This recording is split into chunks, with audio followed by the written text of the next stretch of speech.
People think betrayal hits like a slap. But for me, it started with a plastic chair. I was at the Willow Creek Country Club, all polished glass and white-gloved servers, dressed in my best charcoal suit. The occasion? My brother-in-law Victor's retirement gala. The whole place smelled like money and overcooked scallops. I should have known something was off the moment I checked the seating chart.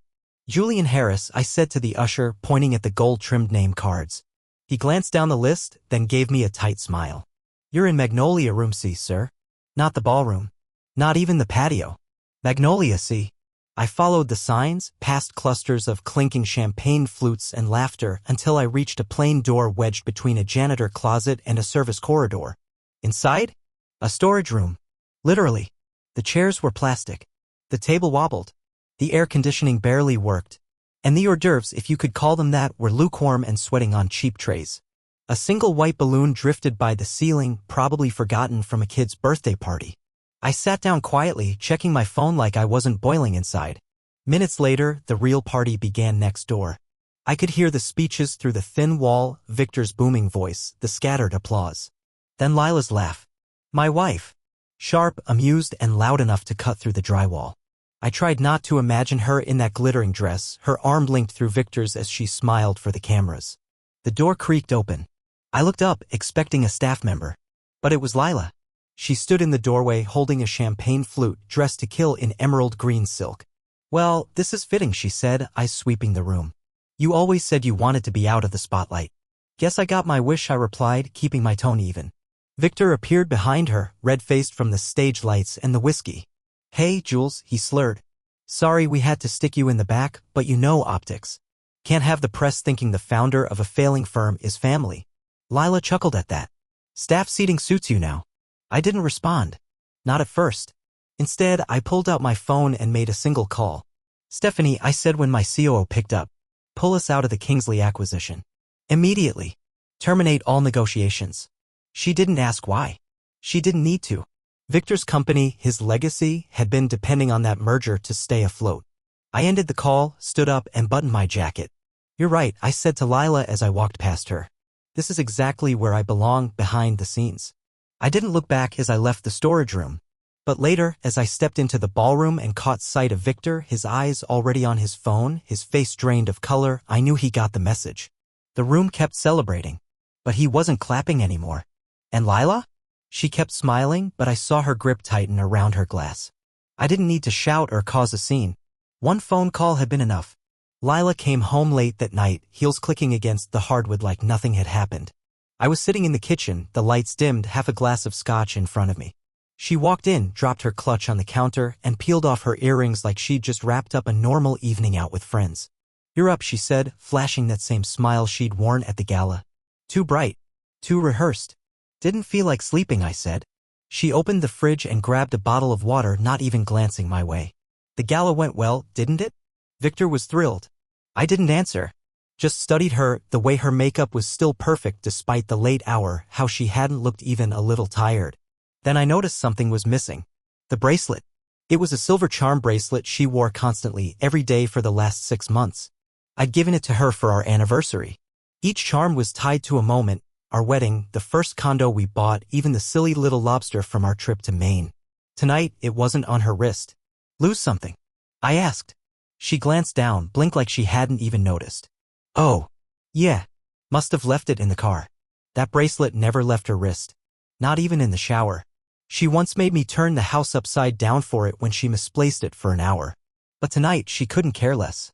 Storage room was cozy, I said, sipping my scotch. She paused, bottle halfway to her lips. It was just a mix-up, Julian. Don't be sensitive. Of course, I replied, keeping my tone light. Wouldn't want to be dramatic. She leaned against the counter, her dress catching the underlighting, shimmering like everything about her still belonged in a magazine spread. You seemed comfortable tonight, I added after a beat. I was, she said with a shrug. It's family.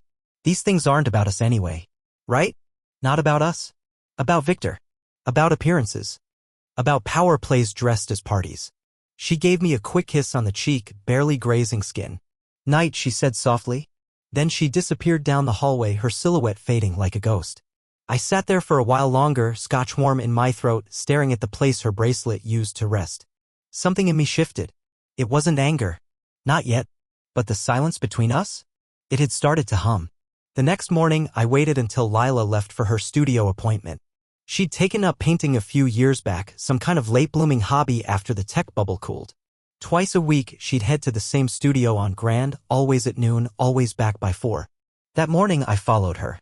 I stayed 2 cars back as she pulled out of our driveway, her convertible glinting in the sunlight like it had something to prove. She wasn't rushing. No nerves. No hesitation. Like she'd done it 100 times. She didn't head downtown. Instead, she got on I-95 and took the exit for North Point. I kept my distance, heart ticking in my ears. She pulled into a boutique hotel, the Delaney. Upscale, discreet, the kind of place that offered valet parking and never asked for a last name. I parked across the street, killed the engine, and waited. 10 minutes later, a black Mercedes pulled in. The driver stepped out, sunglasses on, crisp gray suit. He didn't rush either. He knew where he was going. Roman Hale. I recognized him immediately. 5 years ago, Roman was drowning. His upscale home furnishings brand had been bleeding money during the recession. I brought him into a deal that kept his business alive. Gave him a second shot. Now he was meeting my wife at a boutique hotel on a Wednesday afternoon. They didn't kiss. Not in public. But they didn't have to. The way Lila smiled when she saw him, touched his arm like it belonged to her, that told me everything. They went inside. I sat there, gripping the wheel, trying to feel something clear, anger, maybe. Or betrayal. But what I felt most was disbelief. Not because Lila was cheating. That I could almost accept. What hit hardest was the choice of man. Roman. Someone I had lifted from the edge. Someone who owed me. That night, Lila came home humming to herself, a shopping bag looped around her wrist. Studio was quiet today, she said. I got lunch with Claire after. You remember Claire? I nodded slowly. The redhead. Works in PR. Exactly, she said, leaning in to kiss my cheek. I turned my face slightly. She didn't seem to notice. She pulled out a new scarf from the bag, soft and cream-colored. Thought this would look nice with that blazer you never wear. She smiled like nothing had changed. I held the scarf in my hands, feeling the silk slide between my fingers like a lie. It's nice, I said. Inside, my mind was somewhere else. The studio had been closed for months. I called earlier that day, got the voicemail, we're under renovation until further notice. Claire didn't exist. Not in her call logs. Not in any of her stories. The lies weren't just piling up, they were layered, polished, practiced. I looked at Lila standing in the kitchen, humming as she poured wine. She hadn't even broken a sweat. And in that moment I knew this wasn't new. This was routine. This was her life now. She just didn't know I'd finally started watching. After that day at the Delaney, I didn't need confirmation. But I needed to understand the rhythm of their betrayal. So I followed her again. 3 days later, she left around the same time, said she was meeting a few girls from the design committee for brunch. Dressed up, hair perfect, perfume trailing her as she kissed my cheek like a devoted wife. I watched her turn onto the freeway and head back toward the same hotel. This time, Roman was already waiting. He opened her door like a gentleman. She laughed, tilted her head, touched his chest in that familiar way. That touch used to be mine. I stayed in the car for almost an hour, watching the hotel lobby through a pair of dark sunglasses, trying to steady my breathing. It wasn't the shock anymore. It was something colder. Something that felt like strategy forming. That night at dinner, Lila talked about Diane from Chicago and how she's always 2 glasses too deep by noon. I nodded, chewing my steak. How's Claire doing? I asked. Oh, she's good, she said quickly. Busy. You know how she is. Claire. Diane. Whoever she needed that day. I looked down at my plate, then back up at her. And suddenly, I realized how easy it was for her. How seamless the lies slipped out of her mouth. Think we should plan a trip soon? I asked casually. Just us. She blinked, then smiled. Of course. Maybe somewhere coastal. I've always wanted to see the vineyards in Sonoma. The woman I married would have said yes before I even finished asking. But now she needed time to craft the illusion. She reached over the table, touched my hand. We'll talk about it soon. I have a lot on my plate this month. That's when I saw it again, her wrist. Bare. The charm bracelet still gone. For the next week, the pattern repeated. She'd leave every Wednesday and Friday, always dressed up, always full of fresh excuses. She stopped asking about my day. She never brought up work anymore. Didn't need to. She assumed I had no traction left. That I was quietly fading, a man too embarrassed to make waves. But I wasn't shrinking. I was watching.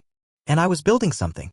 Every fabricated brunch, every false laugh, every lie she didn't bother to hide, it told me one thing. Lila believed she was untouchable. And when someone believes they can't be touched, that's when they're most vulnerable. 2 weeks after I saw Roman wrap his arm around Lila like she belonged to him, I hired a private investigator. His name was Ray Bishop. Ex-military, stone-faced, and blunt. He didn't ask why I wanted surveillance on my wife. He just nodded and said, "Give me a week." I handed him everything: photos, plate numbers, hotel names, her usual lies. While Ray did his job, I did mine, played the role of the oblivious husband. I still made Lila coffee in the mornings.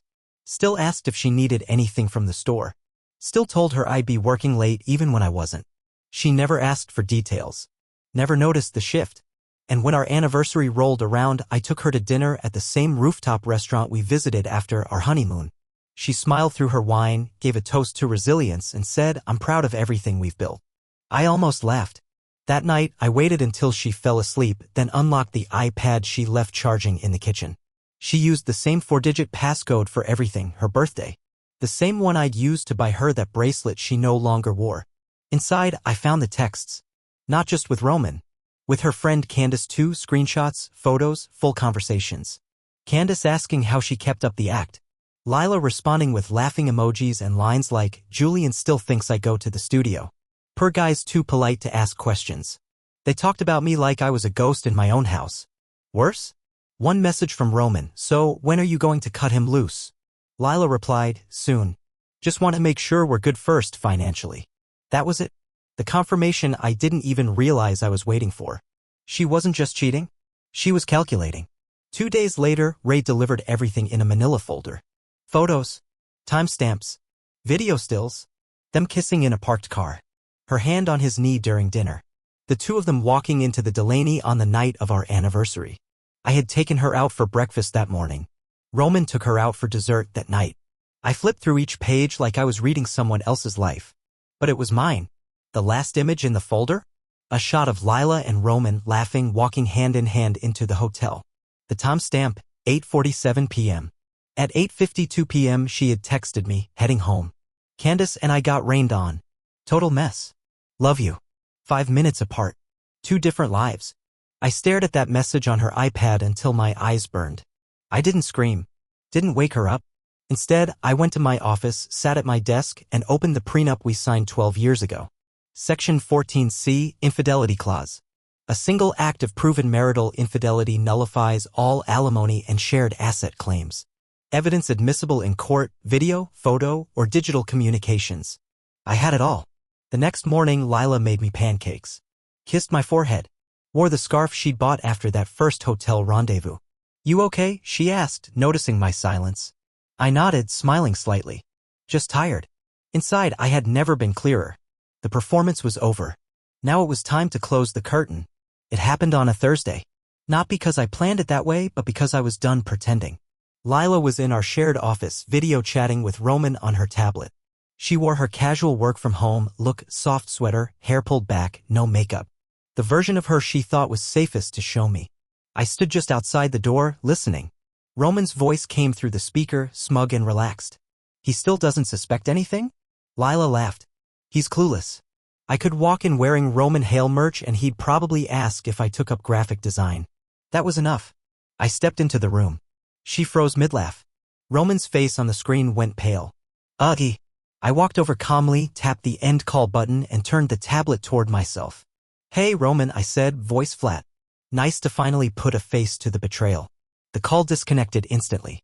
Lila stood up too fast, knocking a pen holder to the floor. "Julian, wait." I opened the folder and slid it across the desk. Photos. Screenshots. The works. I let her eyes fall on one of the clearest images, her and Roman outside the Delaney, holding hands. Her smile so wide it made my stomach twist. "Julian, I can explain," she said, backing away slightly. "No," I said. "You can't." She folded her arms, suddenly defensive. "You were never here. You buried yourself in that company, ignored me for months. You stopped being a husband a long time ago." I raised an eyebrow. "So, naturally, you decided to have an affair with a man I mentored. Romantic." Her mouth twisted. "Don't act like some victim. You made me feel invisible." I picked up the iPad and tapped a message thread open. "This you?" I read aloud. "Julian still thinks I'm painting. Per guy doesn't even ask questions." Her face flushed. "That's not the point." It's exactly the point, I said, voice steel. You lied, you mocked, and you underestimated me. She sat down, eyes flicking to the folder like it might catch fire. So what now? You want a scene? You want to scream, flip the table? I shook my head. No. I want you to leave. Julian. Today. She blinked. You're serious. Check the prenup, I said. Section 14C. You remember that one, right? The clause you insisted we include just to keep things simple if either of us ever strayed. Silence. She knew I was right. You think you're punishing me, she said, voice bitter now. But you're just proving what everyone already suspects. You only know how to win when it's on paper. No, I said calmly. I know how to win when I'm being stabbed in the back and still choose not to sink to your level. She opened her mouth, then shut it again. I turned and walked to the door. Paused. One more thing, I said without turning around. You don't get to rewrite the ending. Not this time. Then I left her there, surrounded by the wreckage she thought would never be found. Lila didn't fight it. She left 3 days later without saying a word. No dramatic goodbye, no suitcase tossed into the yard. Just a quiet morning, the clink of her heels on the staircase, and then the front door closing like a final breath. I watched her go from the upstairs window. No tears. Just clarity. She thought she was escaping judgment, slipping out before anyone could call her out. But the truth was, her exile had already begun. I had the papers ready by then. My attorney filed the divorce using the infidelity clause. No spousal support. No division of assets. Nothing. The house, the vehicles, even the art collection she pretended to care about, all protected. Because she had signed that prenup with such confidence, thinking she'd never need to worry about consequences. Roman wasn't spared either. I waited until a Monday morning, strategically right before his board's weekly call, and sent the photos and video clips to Hale Interior's board of directors. From an anonymous address. No message. No context. Just timestamps and silence. By noon, my contact at Gray & Wells PR texted me. Roman Hale caught in a scandal. Hearing whispers of a misuse of corporate time situation. PR nightmare incoming. Good. He hadn't just crossed a line. He had built a career on charm and loyalty while quietly tearing into mine. By Wednesday, Hale Interiors issued a statement about personal misconduct affecting leadership continuity. Roman stepped down the next day. The markets responded with a 10% dip in their stock. And I didn't say a word. Lila called once. Blocked. She emailed a week later. Can we talk? No. I heard through a mutual acquaintance that she moved into a condo downtown, the kind with rented furniture and month-to-month leases. She wasn't with Roman anymore. He'd gone radio silent after the scandal broke. Coward. She tried to float the narrative that I had emotionally abandoned her, that we had grown apart. She told one of her yoga friends I was controlling, cold. But when the story came out, when word spread that she'd been sleeping with a rival CEO, that I had evidence, dates, photos, well, people stopped buying her version. Even Victor stopped answering her calls. That was the part that surprised me most. The man who'd once laughed at me over cocktails now avoided my name altogether. His company had been hit hard by the collapsed merger. Investors pulled back. His legacy was on shaky ground, and he had Lila to thank for it. A week after the dust settled, I sat at my desk, going through emails when I saw it. An invoice from the moving company. And beneath it, a scanned note, handwritten. You didn't have to do it this way. But I did. Because she thought silence meant weakness. She thought dignity was the same as submission. And now she knew better. I poured myself a whiskey and stood by the window. The same one I'd watched her leave from. Outside, the world kept spinning. And inside, everything was finally still. I didn't need applause. Just the quiet. And the knowledge that I had reclaimed something they thought I'd lost. My name. My power. My peace. It started with a text. Lila, would you be open to meeting for coffee? Just to talk. No drama. I stared at the screen for a while before replying. Me, 1 hour. Public place. No surprises. We met at a quiet cafe near the harbor. One of those neutral zones where no one knew either of us. She showed up 10 minutes early. Hair down. No makeup. Dressed in beige like she was trying to blend in with the furniture. She looked smaller than I remembered. Like life had finally stopped coddling her. Julian, she said.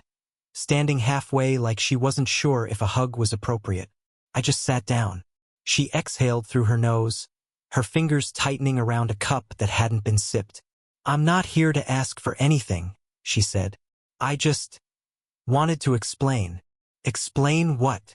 I asked. That you chose him? That you lied every day for months? That you mocked me while I paid for everything? Her jaw twitched. It wasn't about money. No, I said. It was about convenience. About control. About getting everything you wanted without any of the mess. I wasn't trying to hurt you, she whispered. But you did. She nodded, slowly, eyes dropping to her hands. I just felt forgotten, like you were always 5 steps ahead, building an empire I wasn't part of. That's funny, I said, leaning back, because I built that empire with you in mind. I worked late to protect us. I took the blows in silence to keep the illusion going, for your sake.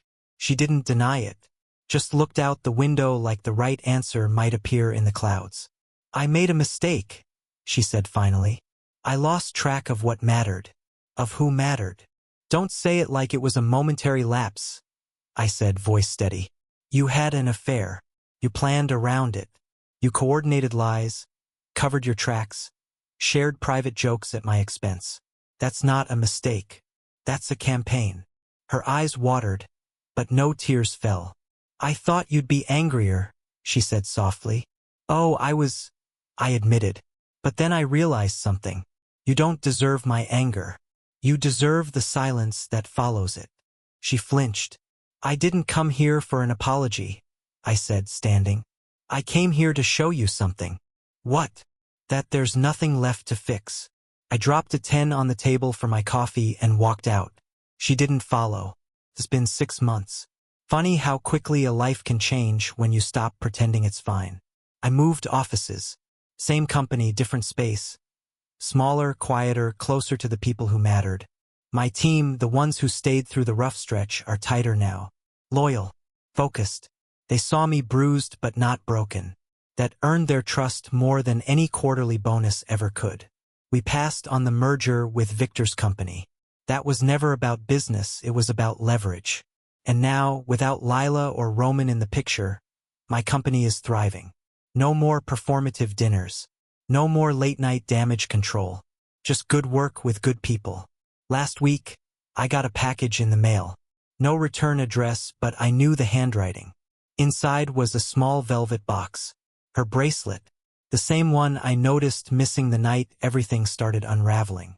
The lobster charm I'd picked out myself was still there. Faded a bit, the clasp slightly worn. Tucked beneath it was a short note. I'm sorry. For all of it. L. I stared at it for a long time. I didn't feel sad. Or angry. Or nostalgic. Just steady. I locked the bracelet away in my desk drawer. Not as a keepsake. Not as a memory of her, but as a marker, a reminder of how far I'd come and what I'd left behind. People still ask about her, mostly in passing. What happened to Lila? Is she traveling? Did she go back to design? I smile politely. We parted ways. No hard feelings. Because there aren't. Not anymore. You don't carry a fire through a storm just to set it down and watch it burn again.